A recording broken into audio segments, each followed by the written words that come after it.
we'll go ahead and get started. We are starting the meeting at 6 o'clock for the Monday, December 23rd, 2022, City of Fresno Historic Preservation Commission meeting, and we'll start with roll call, please. Commissioner Eddings? Present. Commissioner Johnston? Present. Commissioner Laval? Commissioner Federico? Commissioner Halajian? Present. Vice Chair Hatwig? Present. Chair Sponsler? Present.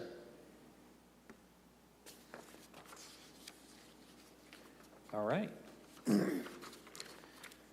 Now we're going to go ahead and move on to our procedures. For each matter considered by the Commission, there will first be a staff presentation, followed by a presentation from the project applicant. The Commissioners will then have the opportunity to ask questions of staff and applicant before opening to public. Testimony from the supporters of the project will be then taken, followed by testimony from those in opposition. Staff may provide a summation if necessary. The applicant will have the right of a final rebuttal presentation prior to closing the public hearing, followed by consideration of the item in action, if any, by the Commission.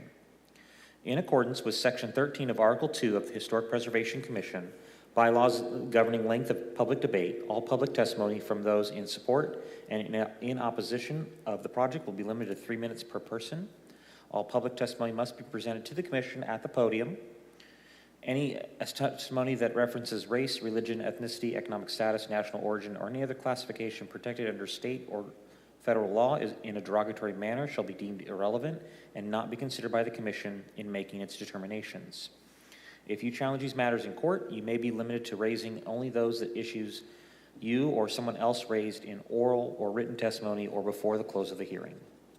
With that, we'll move on to approving of the meeting minutes from the October 28th, 2024 meeting. Are there any changes to the minutes? None at this time. Okay. I'll entertain a motion for approval. Move to approve. And a second? Second.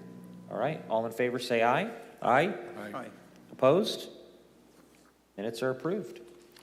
Now we'll move on to approval of this agenda. Any changes to this agenda?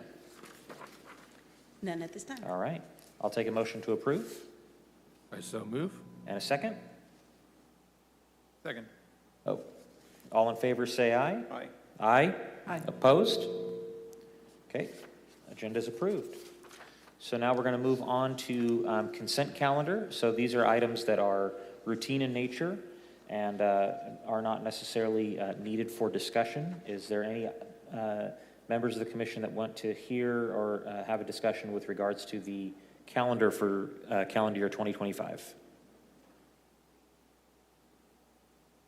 Okay. With that, we'll entertain a motion. Move to approve. Okay. And a second? I'll second. All in favor say aye. Aye. Any opposition? Okay. 2025 Preservation Minutes Commission meeting schedule is approved.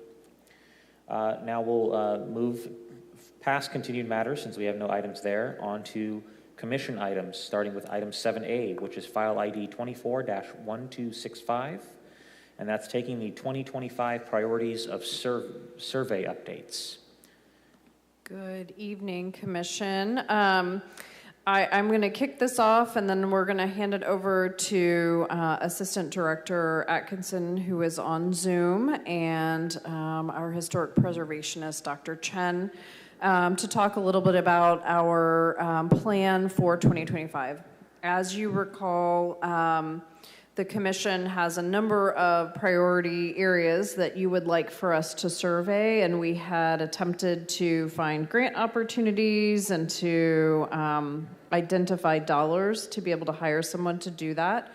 We have been unsuccessful at this time, but the Assistant Director and Dr. Chen have worked really carefully to try to identify maybe some time in the schedule that we could start actually doing the work in-house. So with that, I'm going to turn it over to Assistant Director Atkinson so she can walk through sort of what our plan is, what our goals are, and then the first survey that we're planning to do, and then get some input from you all on what the next priority would be.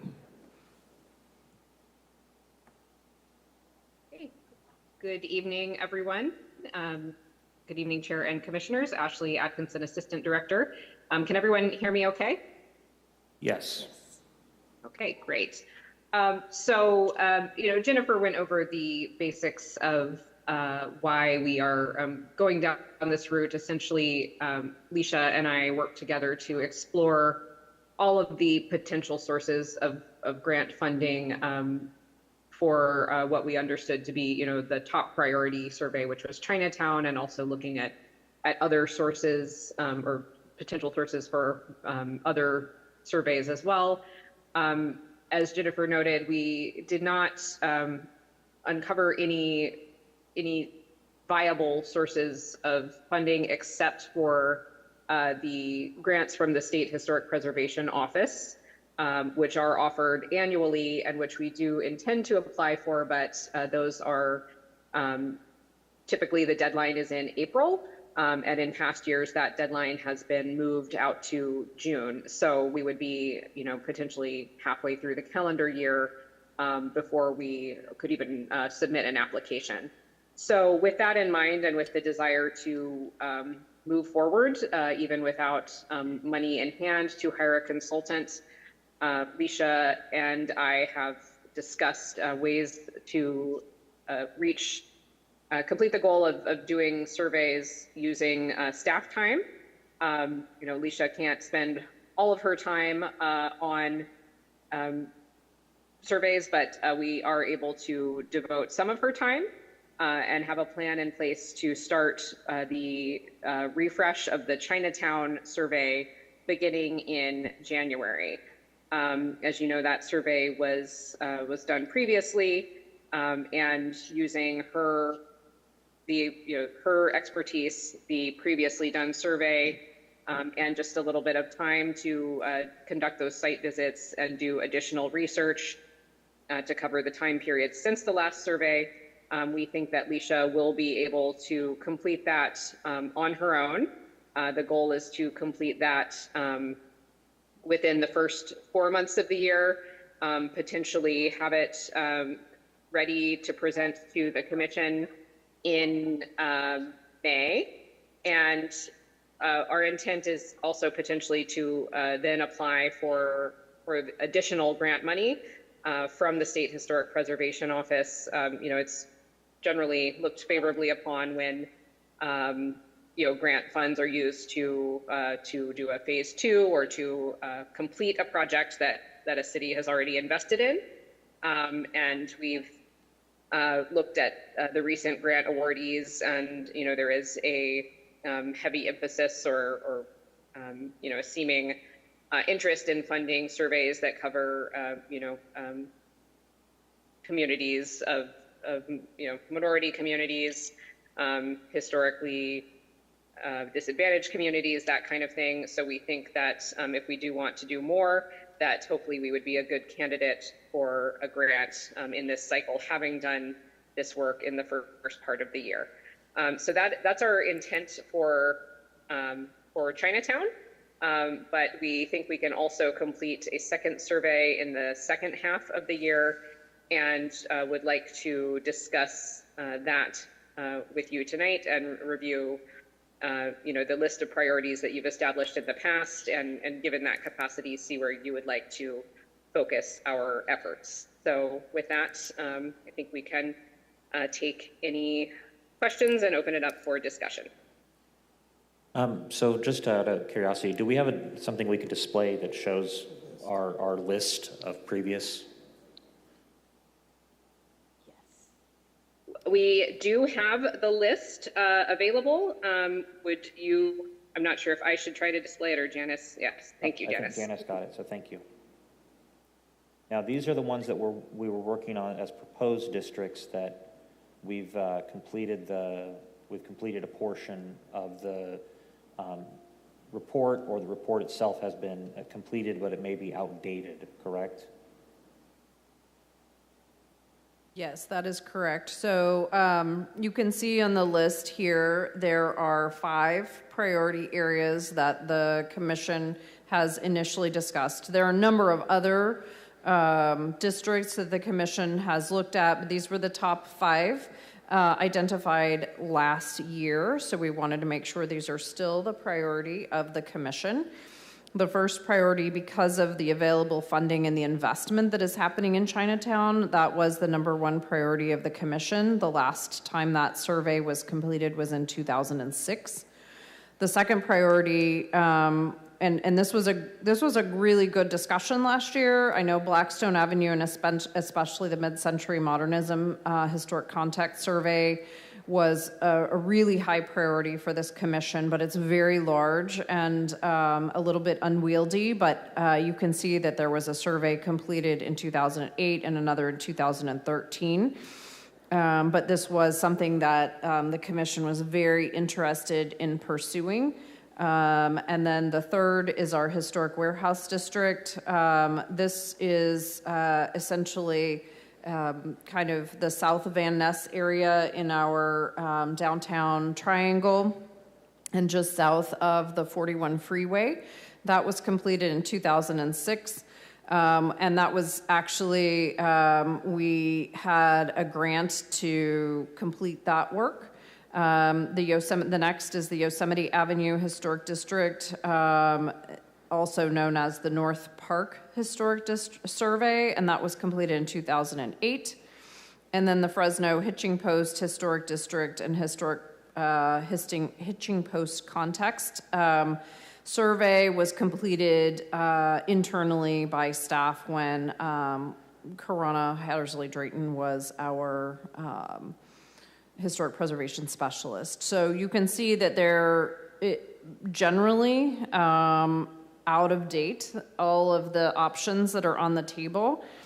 But we really wanted to visit with the commission as to what your priority will be, knowing that once we bring back the Chinatown Historic Resources Survey for your discussion and determining that final boundary, because you will make that recommendation obviously to City Council, the next step will be to engage the property owners in that area. And we definitely want the commission to be to participate in that, in the engagement of those property owners, because I think there's sometimes a lot of misunderstanding, a lot of fear. We are very lucky to have Dr. Chen here because she's done that in the past. She's worked with business owners and, explaining the process and getting them excited and engaged. So we're really looking forward to that, but we know that having the commission there with us when we start engaging property owners is going to be really important. So that'll be, really the first half of the year and potentially beyond once you start engaging property owners. And then starting to gear up and work on surveys and boundaries for Blackstone, Mid-Century Modern, if that's the next one, or whatever your next one is. So we really wanted to have a conversation as to where you felt your priorities were after we wrap Chinatown. Okay. So with that, Commission, I think this is a good topic for us to discuss this meeting. It's probably going to be our largest one that we'll talk for this time, given the amount of information it is. It's going to kind of also assist us in goal setting as to what we want to see done as a commission in 2025. I know that in the past we've had the discussion of what we wanted to see, and we weren't really able to get across the finish line. So I want us to, my goal for 2025 is to not have reverberation in the microphone, but it's also to make sure that we've successfully completed both Chinatown and one other of our items to the point. My goal personally would be to, by the end of 2025, to have them before the council for their discussion and approval. So that is where I see us at this time. I would say if there's other things that we want to discuss as part of our goal setting as a commission, that's going to be part of this discussion as well. So with that, I'll open it up to the rest of the commission. Well, no. Now, knowing most of these properties, 50 years plus, they're going to be required, if they come in for any particular reason without the district or not, are going to have to come before HPC if there's any remodels or anything like that. So I think we have at least a little layer of protection there in a sense. But my thought is what more can we squeeze beyond our priority on Chinatown? And obviously things like the hitching posts, those are stable, they're not moving, they're different than housing or buildings, very important. I would love if we can squeeze a third in, next year. That being, if I was a pushy developer, yes, I would. I would propose that we add 3. But the realistic side is, I feel that Blackstone is definitely. I think the same priority order to me makes sense. I know we've adjusted it maybe 2 or 3 times over my past few years, and I'm all on board for following the sequential order we currently have. So you're proposing that that the second one be the mid-century modern one? Yes, and if I was to push for a third, it would definitely bring something up more like the hitching post, because that seems like something that's a little easier to grasp as far as studies and whatnot.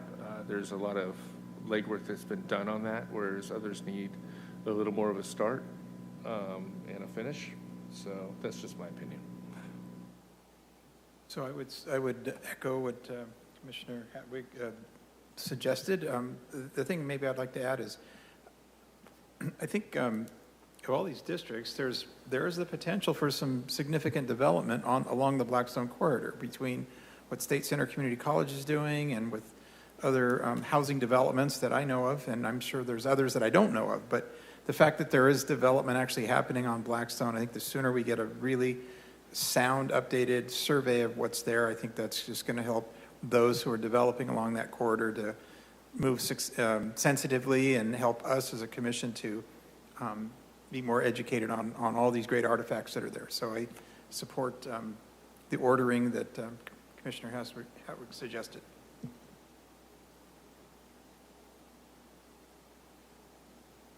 Commissioners Johnson or Eddings? I would agree. I think the Blackstone Avenue survey seems important to me. The hitching post also seems pretty tangible and easy to do. So if anything, I would keep the order, but I would move the hitching post to number 3.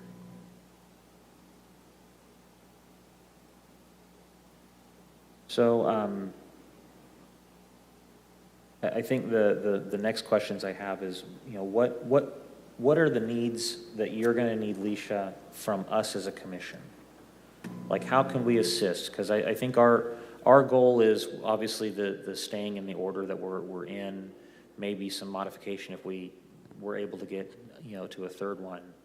But, can we help to make sure that that our goal of getting these completed by the end of 25 is done? I do agree that Blackstone Avenue is something that we need to pay attention to, but at the same time, Blackstone Avenue is super long. It has a lot of properties along it, and also current survey does not have DPR forms for the properties. So for Blackstone, it is really difficult and tough project. If the commissioners can also pay attention to the funding resources and provide any resources that possibly we can seeking, that could be great helpful at this stage. Meanwhile, after completing the Chinatown Historic District regarding Blackstone Avenue, I am not local, but you are local, and potentially for the oral history part, you can also contribute to that part to help move forward with the intangible value associated with it. And for the hitching post historic district, it is relatively achievable for next year. as we have already got the draft report there, and it only has 11 contributors. So that is my suggestions and conclusion regarding what the commissioners can help with.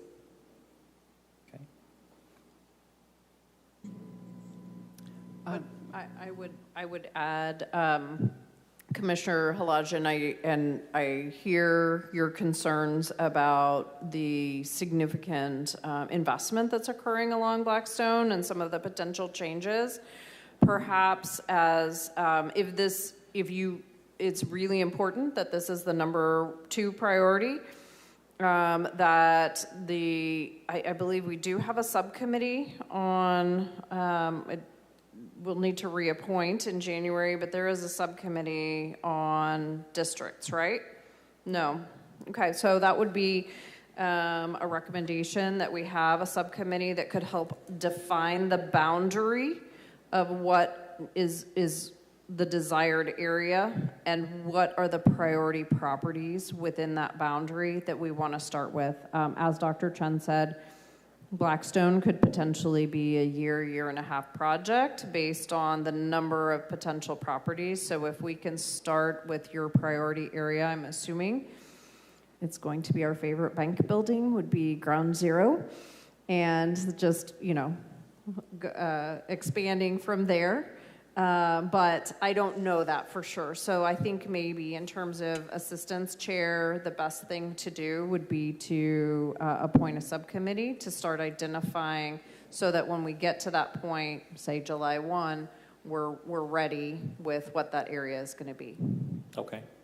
So do we want it to be a district's subcommittee, or do we want it to be more specific as it's the district's boundary subcommittee? Because that would also allow us the opportunity to look at all of these in general and kind of start to give us a form of what these would look like. It's really up to the commission to define what is that subcommittee going to be. Is it going to have a majority of commissioners, meaning a Brown Act committee, or is it going to be an ad hoc committee specifically for the year for a specific purpose, right? So is it an ongoing standing committee that would be open to the public, or would it be an ad hoc committee that's identified for a specific purpose with not a majority of the commission? Okay. I'd like to point out that I think we're at a place in the architectural profession where we have a lot of practitioners who are getting up in years, some are retiring, and there's a whole lot of institutional knowledge that we could lose. So if we could maybe tap into some of these seasoned veterans, if you will, of practice here in Fresno, who probably know a lot about some of the great gems that are tucked in there, I think that would be great. And I can certainly reach out to some that I know, but I think beyond this committee, there might be others that can really help us with that. I have a question about the scope of these surveys. How are you, what are the contents? What is the goals for each survey? Are you going to be evaluating each property, or just basically are you going to do a phased survey where you identify the boundaries and then potential properties within and then evaluate each property? And of course then there's the whole archaeological component to it too, especially in Chinatown. So what would these surveys ultimately look like, at least in terms of that you would like to accomplish? So for Chinatown, it is a phased one. So basically, we need to have the historical context at hand, and it has already been covered by the existing survey. But for the staff update in the coming year, we're majorly focusing on the integrity changes of each property. And as you know that this year we have already designated 914 F Street. And in fact, during this evaluation process, we do found additional historic information associated with it.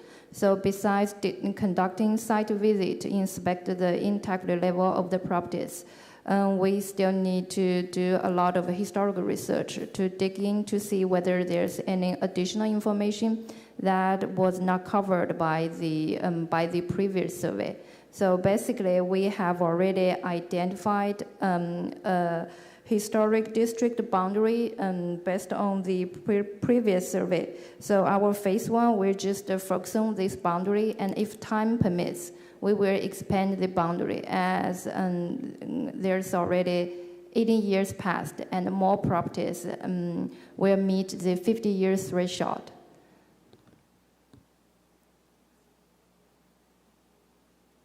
So coming back on that thought of we're really going for 2 complete for 2025, knowing that Blackstone corridor is going to take over a year of potential research and study.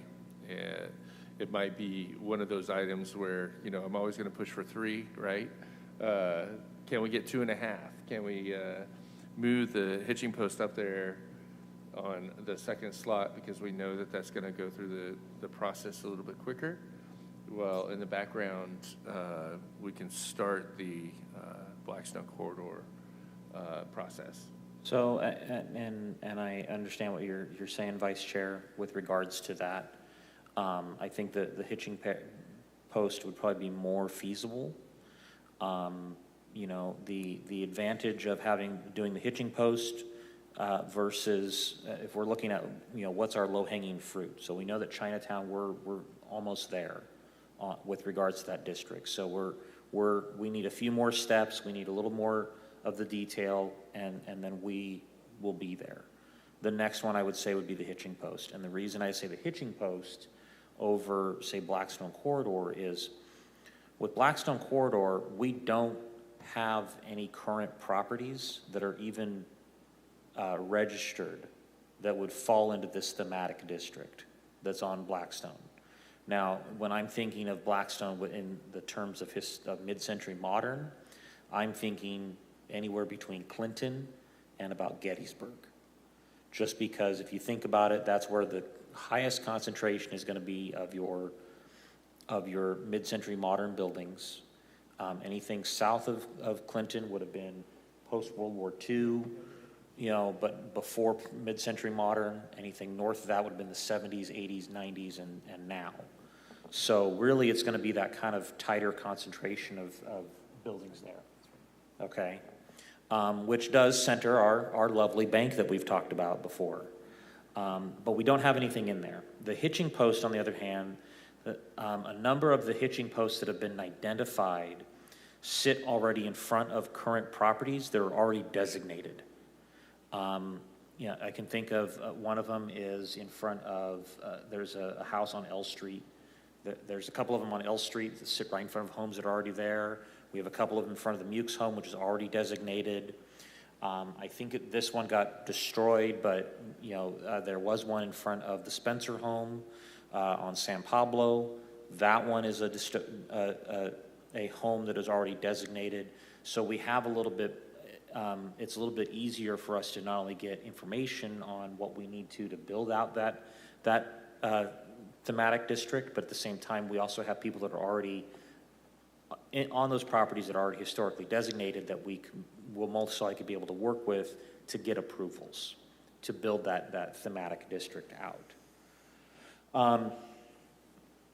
With that, you know, that would be my suggestion with regards to doing that, and then we can look at, I think maybe as a commission, maybe what we should do as our ad hoc committee is actually have a Blackstone Corridor ad hoc committee so that we can start to identify potential properties of significance that are there, as well as identify, you know, what our boundaries are going to be of this area. I just gave you a rough idea of the thought process of what I would see as a part of the district, but I believe that that's what we should probably look for, so that we can start to prepare it so that in 26 we're ready to queue up doing Blackstone.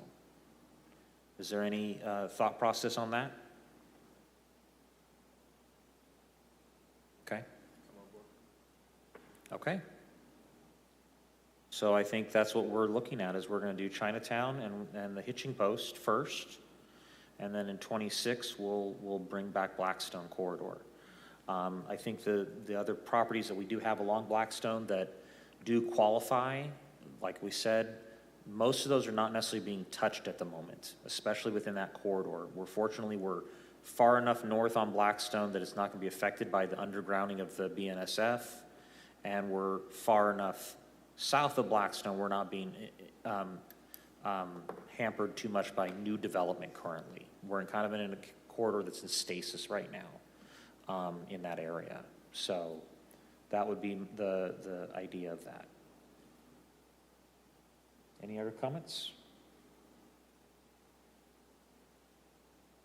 Okay.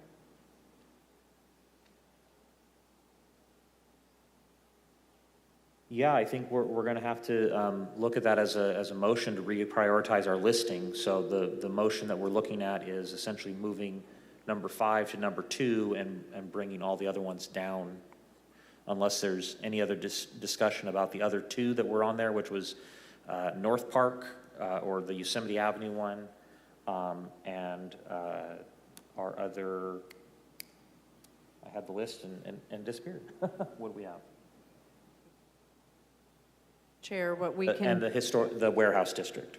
if you can provide direction to us to bring that back on as a consent item at your next meeting, we can do that. Okay. It was not agendized as a action fine. item. Very but you can certainly, have a consensus to go do that and bring it back as a formal motion. We can do that. So just before we do that, I did want to say, even though we didn't necessarily discuss them too much, is there anything that we want to talk about versus warehouse district versus North Park? Okay. Okay, so then next month when we have our meeting, we'll want to have it that we can put on the consent agenda with regards to the reprioritization of that. And then also the establishing of a Blackstone Corridor ad hoc committee. All right. With that, we'll move on to item 7B, and that's our monthly update on the Jose Garcia Brewer Adobe. I don't know why you sat down, Leisha. So we went out to the site in December 16th and also today in the morning with our engineer, Eric Frankton. And we do notice that the property owner did place a new tarp there. However, it still does not meet our standard. And there's a hole there. And definitely it won't provide protection to the Adobe house. At the same time, we have already reached out to code enforcement, and code enforcement has started the process of administrative abatement. So we have reached out to our architecture commissioners and seeking their inputs regarding the professional contractors. We have already provided the professional contractors' contact information to the code enforcement, and currently they are in the process seeking the estimate cost from the contractor, and at the same time, staff has already worked with the engineer and provide the scope of work to the code enforcement.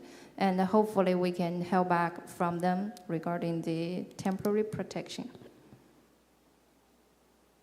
Okay. Any questions from the commission? Question, so who's going to actually pay the contractor, the city or the owner? So the city will do the work, and then we'll place a lien on the property. This was an approach that we discussed with the commission. Code enforcement is amenable, and as Dr. Chen said, we provided them with the description of the type of temporary that needs to be on the property so that they can get a bid and get someone out to do that, as well as working with local engineers and contractors to do the permanent relocation of the walls. So what's the structure that we're looking at? Is it like essentially like a shade structure of some sort that's or enclosed on partially a wall? What are we looking at? No, the temporary is a certain grade of plastic, as was done in, I believe, 2019 or 2020 while we are awaiting the permanent. So the permanent will remove the 2 walls that are to be preserved, and those will be stored in a climate-controlled facility. Correct. And then the rest of the structure can be removed at that point. Okay. And more than likely, I mean, just removing those 2 walls, the structure will more than likely collapse, and so then the remainder of the building pieces will need to be removed from site. So we're not shoring in place, we're removing, cataloging, storing for reconstruction in place. Is that correct? Correct. For the 2 walls that were that are included in the conditions of approval. And I assume the cost of storage, transportation, et cetera, is all going to be borne by the... Correct. Okay, 100% will be billed, as well as staff time. So it's not just the cost of doing the work, it's also the administrative cost that the city places onto the property. Now, will this preclude the developer from coming back and saying, now that has been removed from site, that I'm going to remodify the clubhouse to no longer include it?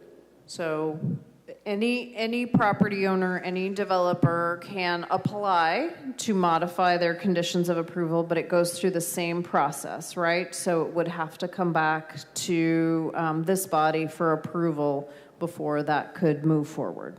Okay. All right. Any other questions? All right. Okay, so does this is this in perpetuity? Let's say somebody else acquires this, says, I'm not going to build the clubhouse.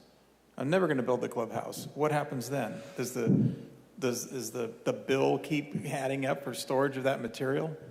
So if the property just sits, yes, it would continue, but upon sale, they would need to clear that bill, right? If the new owner chose to move forward with the project, they would have to comply with the conditions of approval that were given by the Historic Preservation Commission.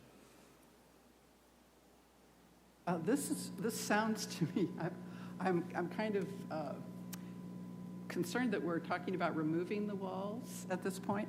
It sort of sounds like we're removing, like when you remove signs to put them in a sign museum somewhere.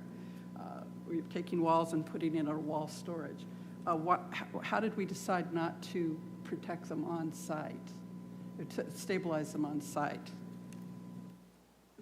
The current condition of the property is not, it would be much more difficult and much more expensive at this point to preserve on site due to essentially there's no foundation, and it is being eroded currently.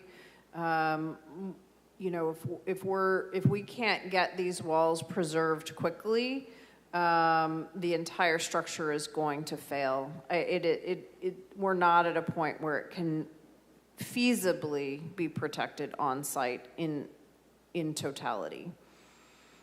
I mean, it's not that it can't be physically done, right? So it's a feasibility issue, right? The time, the cost, and the ability to do that when the conditions of approval are to preserve the 2 walls, that's what code enforcement has the teeth to go do rather than preserve the entire structure. Does that make sense? And this is going to be the first time that we've used code enforcement to do this, right? So I want to make sure that we're doing something that's actually feasible and that we're not asking them to do something that is well beyond any fiscal ability that they have as a department. So presumably we would be, sorry, green light. So presumably we would be removing these walls, the 2 walls to be preserved, storing them on site, to ultimately replace them exactly where they are now. Correct. That is, so the condition of approval for this clubhouse is that they are, and Commissioner Halajian was very involved in deciding how this would be done, but they are preserved as a part of the clubhouse. One is internal to the structure, one is external to the structure. They're actually fully enclosed, potentially in glass or some other mechanism to preserve the walls so that they can be viewed, but they would be in the same location.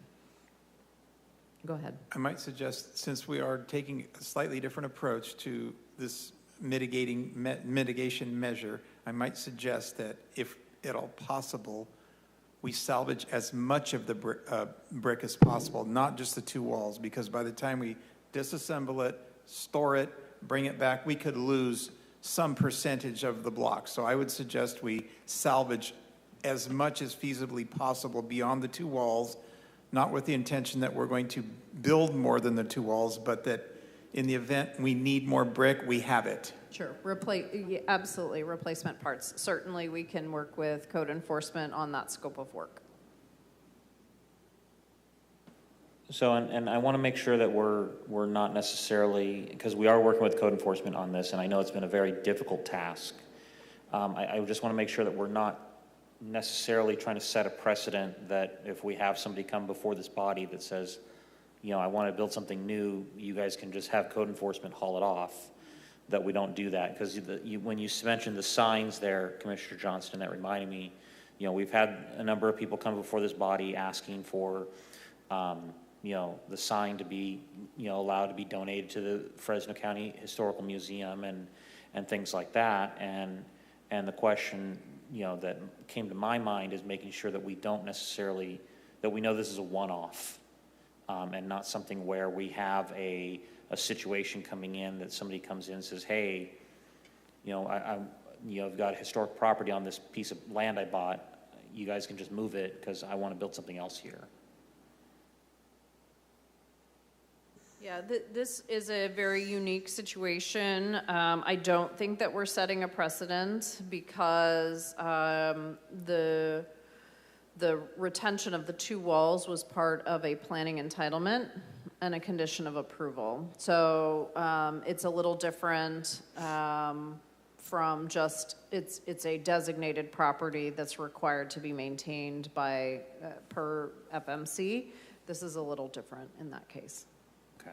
Yeah, it's a unique position, you know. 10, 12 years ago, the whole thing could have possibly been preserved, right? And demolition by neglect happens, and the advice of HBC to the landowner was gone unnoticed, or they didn't have funds, or didn't have desire, whichever it may be.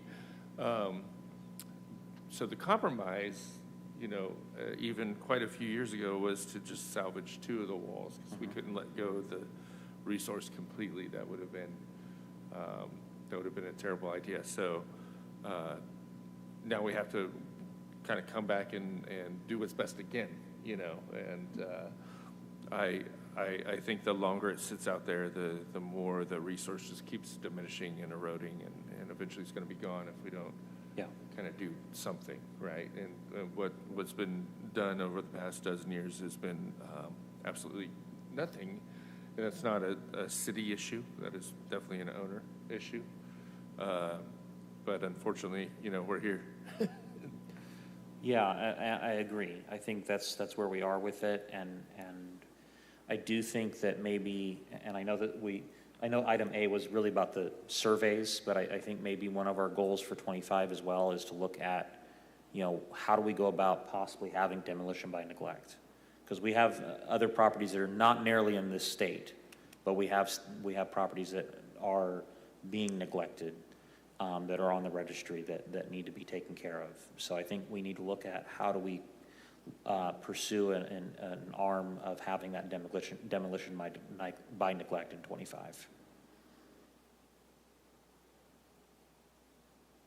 I do want to thank the Architectural Review Committee for your assistance on that. I know it's been a very challenging project. I thank the staff for that, and thank already ahead of time, I thank code enforcement for working with us with regards to that process, because I know it's a very new process, a very new idea for them, but you know, it may be something that not necessarily in this manner, but something along the lines of if we do a demolition by neglect, that they may be looking at something similar in the future. Okay. With that, we'll move on to item 7C. Leisha, don't sit down.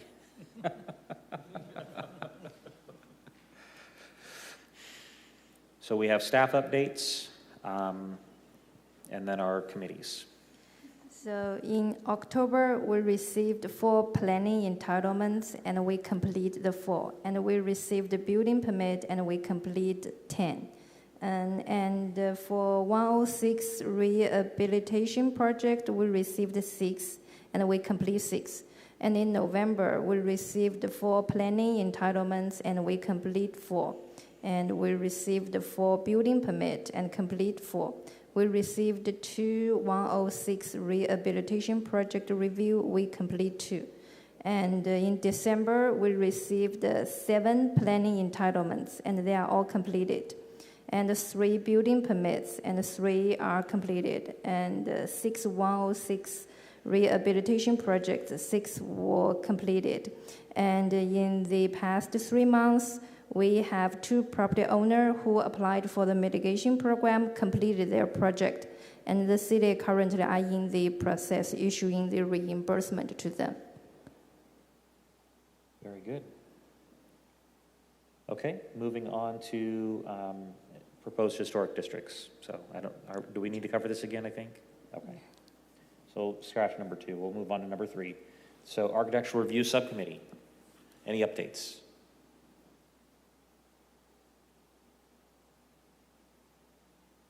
You want to go? It's all a blur, you go. There's a lovely project over off of, it is at the Discovery Center. Yes. That is undergoing some, I wouldn't call it renovations, I would call it, structural retrofits. Seismic upgrade. Yes, seismic Just upgrades. the Rossler winery Yes, the building? Rossler. And so we have recently reviewed some structural drawings, and there were some kind of concerns on the exterior impacts. There were quite a few questions asked here and there, but down to was the last question: are you adding gutters, and can we make sure the exterior is not going to be really messed with at all?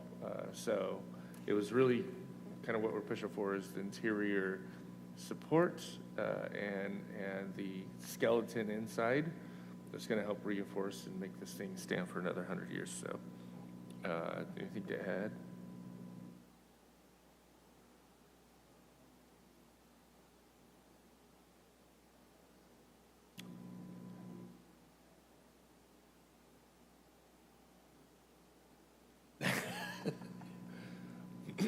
Yes. That one I might have been not available for. Okay.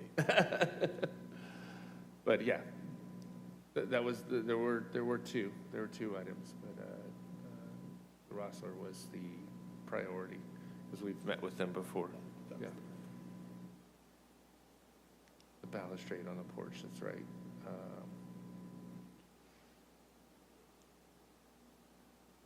I can't remember the address off the top. I'm blanking on the address. There was, when we talked about on the balustrade and windows, they wanted to, they took out, remember they replaced authentic wood windows with vinyl windows, and they subsequently removed them and put in wood windows. Mhm. It was a blue house. Yes. I'm sorry, I don't remember the address. All right. So Blue House Balustrade, got it. I'm going to look it up.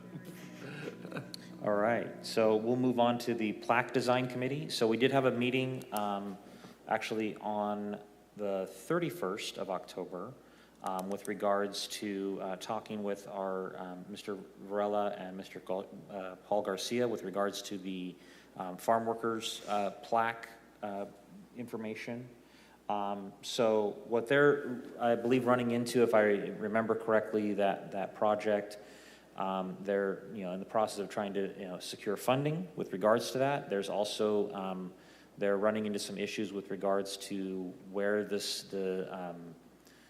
city streets is allowing them to put the monument. So they've been told that they can't put it in the parking strip. So they're going to have to put it onto the property of the home itself, and so they're working with the property owner on that, and as well as the long-term maintenance of that plaque. One of the things that they did bring up in the meeting that was discussed was the idea of having some sort of digital system or expansion of our digital information on historic properties. I did bring up an item at that point where they went through, it was at the 2023 Historic Preservation Conference where Richmond actually received an award for their Rooted in Richmond walking and bike path tour. And so what they did is they actually built a digital archive that has an app. It's essentially an app that they built that you can download, that as you go along, it shows you the different properties. It indicates where, if you're next to a property, it also indicates for locations that have been lost to time. So if there's something that was of historic significance that no longer there's a structure there, or no longer there's something that tells you what happened here, that was part of the app that would give you those locations as well. So that's something that we did discuss about possibly starting a conversation as to how we would go about that. I do know it would, we can start with our GIS. That's the one thing we did talk about to start with. As to building an app, that would be something that we may have to look at. Potentially a funding source and probably an outside city source to build that app with regards to our historic properties, as well as to our items that are no longer available for an actual physical view, but we now have the pictures of, say, the farm workers, like we talked about, the event happening inside the club, things like that, even though the club is no longer there. That was the extent of that meeting. The prior one was 300 L Street, by the way, for the record. 330. Oh, 330. 330 L Street. Oh, okay. Okay, thank you. And then Leisha, I know that you and I talked about looking up where the potential historic markers are. So if you want to talk to me later on offline about, you know, what else you may need for that, so we can handle that. Moving on to economic incentive. I don't think economic incentive had a meeting, so we can move past that. And then we're done with that section. Now we're going to move on to item 8. That's the chairperson's report. So I have a couple of things. One is we recently received a 106 report from the Federal Aviation Administration. It was very weird to have an official Federal Aviation Administration header with my name on the top of it, but it was interesting with regards to the air traffic control tower. I did reply back to it with regards to our information that we noted when we had our presentation done several meetings ago with regards to the traffic control tower and how we wanted to make sure that we had options available, what were the feasible options, you know, talking about the legacy of Alan Liu, legacy of Arthur Selland, and the post World War II building boom that was Fresno, trying to bring it into a modern city. So it was those items that I did bring up and submit back. I do know that Leisha has been provided that, and Assistant Director Ashley has been looking at that as well. So hopefully we get our response back. I know we only had 30 days, so I wish that we could make sure that gets done before then. And then now I feel kind of, I didn't have your present ready, so I'll have the present ready in January for you guys, but I do have a present ready for you guys for Christmas. It's not that I forgot about you guys, it's that I've been, you know, trying to get all of the things I needed together for it, but I hope you'll enjoy it. So this isn't cookies? No, it is not cookies. Okay. It's actually playing cards. Oh. So I'll give you a hint, is what it is. It's playing cards in this manner of properties that could be potentially deemed historic, that we could look at as to, you know, tracking. that we could look at tracking down and seeing if we can get them onto the registry.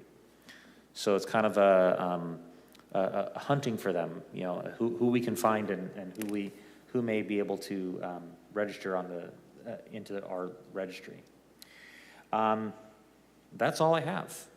Other than that, I think the best thing is I hope everybody has a Merry Christmas and a Happy New Year. I hope that everybody's here in January for our first meeting of the year, because I want us to get started off strong. And, you know, I enjoyed this. I wanted this meeting specifically to be about goal setting, with the idea of what we want to see 2025 be for our commission and for the city. We know that we're, next year is the 140th anniversary of the city from when it was incorporated. So that is something that we need to take into consideration as we move forward through 2025. And something that I'm putting the hint out that hopefully the city does something for its 140th. With that, any unscheduled items from the commission?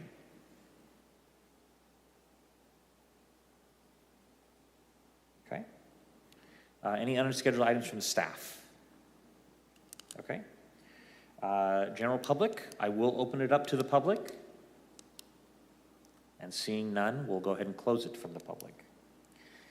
So our next meeting will be, I believe, looking at my calendar,